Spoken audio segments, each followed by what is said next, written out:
Language is power. It makes the transmission of almost everything from cultures, ideas, worldviews, and so on.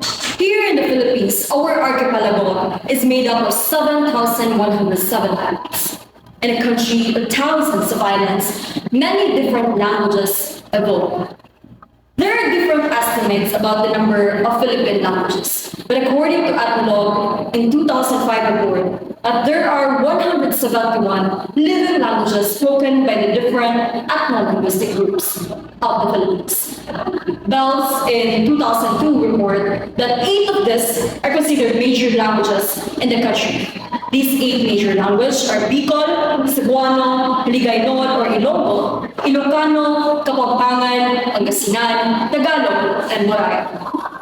To establish the safeguarding of these languages, the country saw a need to create an agency that would institute the development of studies, particularly involving language activities.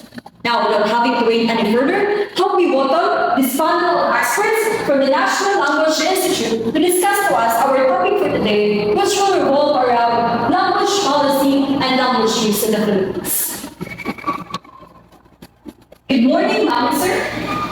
Thank you for joining us and being right here today. Going to that right, meaning we're going to dive straight into it. Now, this question will go with Sir Robert. As you have known, these people are part of the agency called National Language Institute. And today, we will understand what this agency is really all about. Now, sir, the question goes like this. People are still oblivious to the National Language Institute, your agency. Having you here today, we would like to learn more about the establishment of this agency. Commonwealth Act 184, also known as the creation of National Language Institute, was approved on November 13, 1936. So this is an act to establish a National Language Institute in the Philippines and define its purpose and duties. So the NLI should make a study of the Philippine dialects in particular for the purpose of innovating and adapting one national language based on one of the existing native tongues in the Philippines. Hi, ma'am, we would like to add Sir Robert's session. I would like to add to the discussion that the first official organization to start the development of the Philippine national language is the National Language Institute, which created in 1937 by Commonwealth Act number 184. On November 9, 1937, the National Language Institute issued a resolution urging Tagalog to serve as the nation's primary tongue. And Executive number 184 section was issued by President Manuel Alcazar on December 30. Tagalog was officially declared as the national language of the Philippines in 1937, authorizing its adaptation as the country's official tongue. Okay, so right from what they have said, we can see now the gist of the discussion for today. They have started from what NLI was really all about, and from that we transitioned into the creation of our national language, which is called Tagalog. So basically, NLI is the first government agency that helped establish today's country's national language. The NLI studied existing Philippine native languages and dialects and selected one of them to be the basis of the development of the Philippines national language, which is today called Tagalog. Now, anyone from the panelists would like to share with us as to how it went, getting the conclusion and having Tagalog as our national language. Okay, Ms. Burr. I would like to add this input for everybody's information. So as everybody knows, the Philippines was heavily influenced by the Spanish people. It actually affected the Filipino lives in different aspects. So in today's time, it was evident that we still have the cultural practices that we can still observe. It actually affected the Philippine language today, and the establishment of the Malolos Constitution in 1899, which was actually the first Republican Constitution in Asia. In Article 93, it states there that the use of the languages spoken in the Philippines should not be compulsory.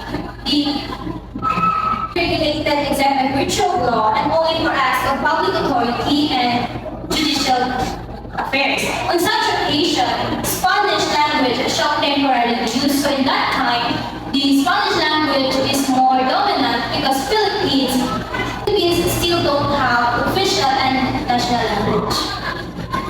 So, yeah, honestly, I would like to add up to first.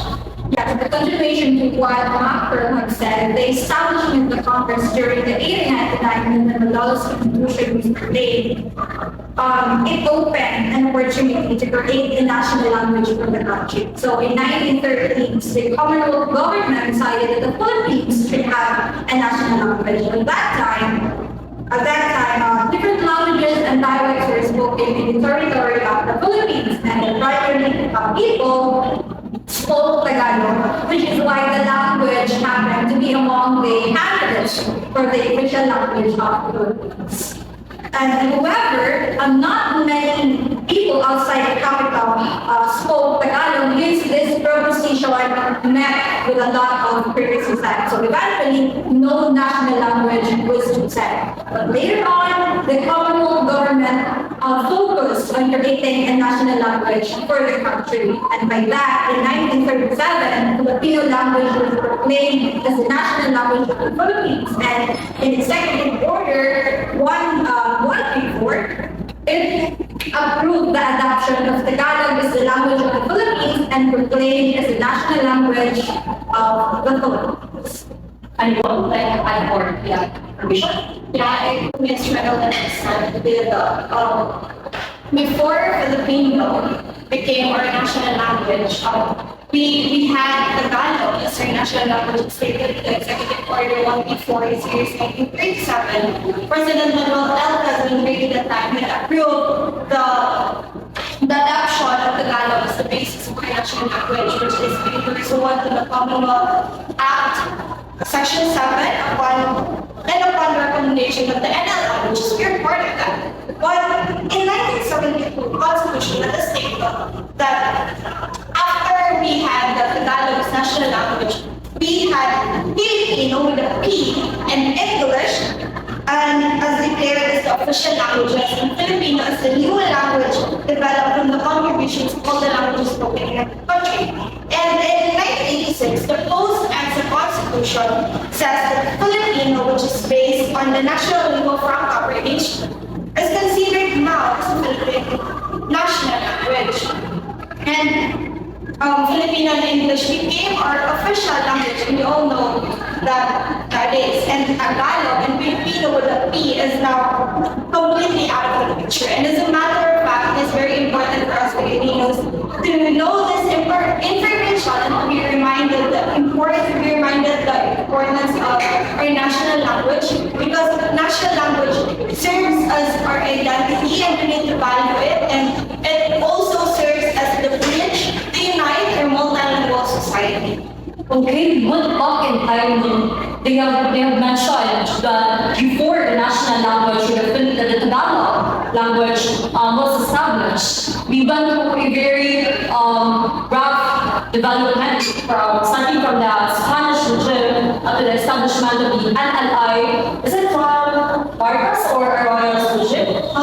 Since it's post-exit constitution, since it's around the time of during Cory Aquino. Okay, it was during Cory Aquino's time that it was now, we have established the Filipino national language. And actually answer the question of the Filipino people, because some are really still confused about the difference between Tagalog and Filipino. Now, it has been clearly answered by Ms. Ryan a while ago that due to criticism met by the Tagalog national language, it was changed into Filipino. That is why we call it now Filipino as our national language. The decision really had now took us to the history of the past involving the Spanish regime, the Malolos Constitution, up to the creation of the NLI or the National Language Institute, into the establishment of our national language from Tagalog to Filipino and now to Filipino. Going back to today's time in present time, panelists from the National Language Institution, this question is very important. How is is it important we have also called common language to share the sign language? And what for languages? National languages are not just simply means of communication, rather they can serve as a symbolic representation of national identity. So, of national identity, providing information or insights into a nation's perceived religious, ethnic, and historical status. So the Filipino is the spirit of is the spirit of our national identity. Therefore, as a Filipino, our language is inextricably connected to who we are as people.